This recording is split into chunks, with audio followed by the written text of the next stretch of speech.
सात दलको सात बुँदे के थियो भनेर हामीले चाहिँ बुझिसक्यौँ। पहिलो बुँदा थियो सहकारीको समस्या समाधान गर्ने नाममा नयाँ आएको दलको नेतालाई थुन्ने।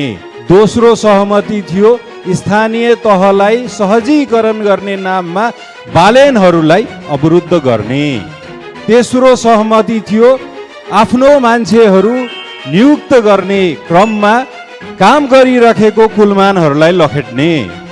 चौथो सहमति थियो यो गठबन्धनले गभर्नरहरू नियुक्ति गर्दै गर्दा उसको दक्षता क्षमताको आधारमा भन्दा पनि कुन कोटामा कुन बिचौलियाको घरबाट आएर कुन नामलाई नियुक्ति गर्ने।